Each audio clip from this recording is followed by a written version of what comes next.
OpenClaw agents are brittle. When you give them one job, they're fine. But if you give them two or three, they start hallucinating and the entire thing falls apart. I'm a software engineer and here's what I did to fix it. Today, I'm going to show you how to build multi-agent workflows in OpenClaw that actually scale. And instead of just talking theory, I will give you a real practical example that you can set up today, where you can execute entire automations with a single command. When you start to use this framework, you will unlock the ability to automate complex workflows. This is the true power behind OpenClaw and why so many people are raving about it right now. But without it, you're pretty much just using a more expensive ChatGPT. When you use a single agent for all of your tasks, you can only go so far. The context gets bigger and the output gets worse. The agent starts cutting corners, making up details, or just ignoring half of your instructions. And you sit there tweaking the prompt for hours trying to get it right. This isn't a prompt problem, it's a design problem. You're asking one brain to be an expert at 5 different things simultaneously. That doesn't work with people and it doesn't work with AI. The answer is the same answer every business already knows. You don't hire one person to do everything, you build a team, specialists who each do one thing really well, managed by someone who knows how to coordinate them. That's what a multi-agent workflow is. And in OpenClaw, it's shockingly simple to set up and incredibly powerful. I'm going to walk you through it using a real use case, a lead finder that detects buying signals and researches decision makers. But remember, this pattern works for an infinite number of workflows and can be used for complex automations, client onboarding, content pipelines, competitive intel. Once you see how it works, you'll never go back to single agents.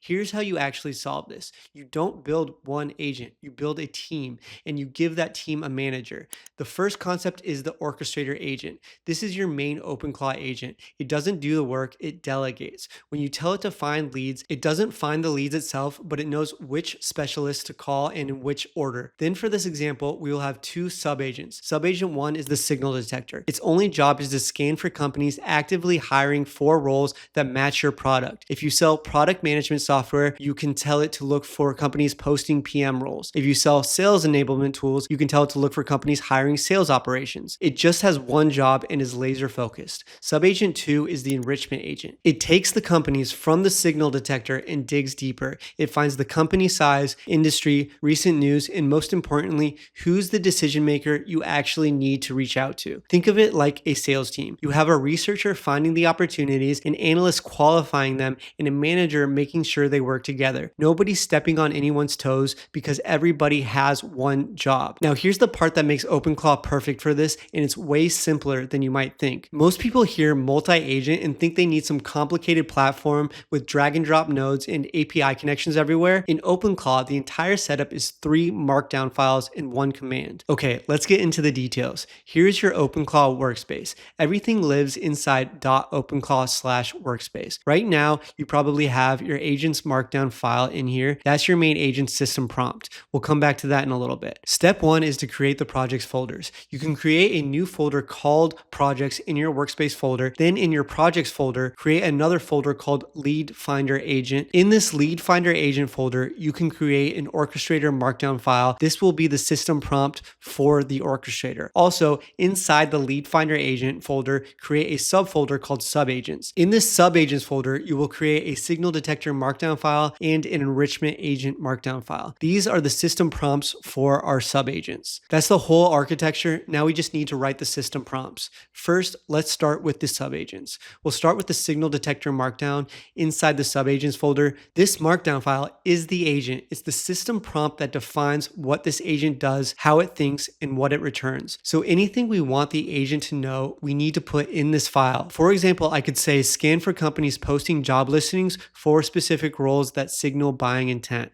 If I sell product management software, I'm listing roles like product manager, VP of product, head of product. Then I define the output, company name, the role they're hiring for, job listing URL, and a 1-line reason this is a buying signal. This is structured, clean, no essays. I recommend using ChatGPT or Claude to help you write your system prompts. Since they are designed to weight certain words, they'll know how to write your exact prompt so that the model can understand it easier. Now let's move to the enrichment agent. We'll use the same pattern in the enrichment agent markdown. This one takes a company name as input and returns what actually matters for outreach. Company size, what they do, recent funding or news, and the decision maker. That includes name, title, LinkedIn URL. I'm also telling it what not to include. No generic company mission statements, no fluff, just the intel you'd actually read before getting on a call. So now our two subagents are done, but we still need the brain that puts these together, and that's where the orchestrator comes in. This file lives one level up from the subagents right inside the lead finder agent folder. The orchestrator doesn't find leads and it doesn't research companies. It manages the agents that do. In this markdown, I tell it which agents it has access to and where it can find them. Then I define the workflow. First, spin up a subagent using the Signal Detector markdown as the system prompt to find the companies. Then, for each company it returns, spin up a subagent and use the Enrichment Agent markdown to get the full profile. Finally, compile everything into one clean report and return it. This is the playbook. The orchestrator reads it and knows exactly who to call, in what order, and how to combine the results. The last step is the route command. Now that we have the agents set up, we need a way to execute the entire automation from our main agent. To do this, we go to our main agent's markdown file. This is your top level OpenClaw agent, the one you're already talking to every day. You add one instruction. When I say route lead finder agent, find the lead finder agent folder in the projects folder and spin up a subagent using the orchestrator markdown file as the system prompt. That's it. Your main agent now knows when it hears route lead finder agent, hand it off to the orchestrator, and the orchestrator handles everything from there. And here's the beautiful part. Want to build another multi-agent workflow, client onboarding, competitive intel, content pipeline? You can use the same pattern. Just create a new project folder, a new orchestrator, new subagents, and a new command. Your workspace scales without your main agent getting bloated. This makes execution more consistent, reliable, and decreases token usage. Okay, the folder structure is set. The orchestrator knows the workflow and the route command is live. But if your sub-agent markdown files aren't written the right way, your orchestrator is going to get confused outputs and the whole pipeline falls apart. Let me show you the 5 things that make this production ready. Number 1, boundaries in your sub-agent prompts. Every sub-agent markdown needs to define what it does and what it doesn't do. In the Signal Detector markdown, I'm explicit. You find hiring signals, you do not research companies, you do not find decision makers, you return structured data only. Without this, your orchestrator sends a task to the Signal Detector and it tries to be helpful by also doing the enrichment agent's job. Now you have duplicate data, conflicting information, and the orchestrator doesn't know which version to trust. Boundaries keep the lanes clean. Number 2, tuning your signal criteria. This is where your money is. Your Signal Detector markdown needs to be specific about what counts as a real buying signal versus noise. A company hiring 1 junior PM might not be a signal. A company hiring VP of product and 2 senior PMs in the same month, that's a company scaling their product organization. That might look better for you depending on your situation. You can also add tiers to your markdown. High signal might be VP or director level product hires. Medium signal might be multiple mid-level PM hires, and low signal might be single junior hires. You might want to flag these, but deprioritize them. The more specific your sub-agent prompt, the less garbage flows through the pipeline. Number 3 is orchestrator error handling. What happens when the Signal Detector finds a company, but the enrichment agent can't find a decision maker? If you don't handle that, the orchestrator either skips the company entirely or passes along empty fields.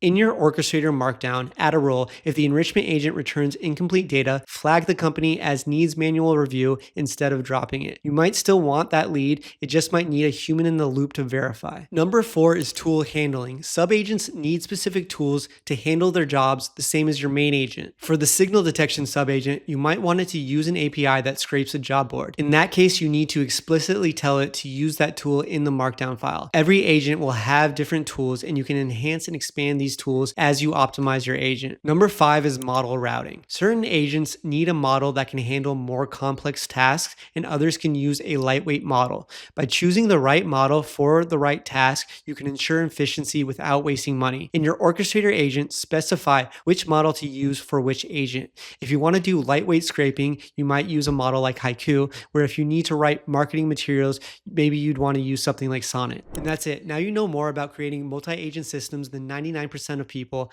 If you got value from this, hit subscribe. I'm putting out OpenClaw content that goes way beyond the surface level. And if you want to go even deeper, I run a community over on School where we share custom setups, configurations, and help each other build better agents. I'll put a link in the description. I'll also include a link for more information about building sub-agents in the description. Tell me in the comments what you'd like me to cover in upcoming videos. I'm releasing tutorials every week, and I'll see you in the next one.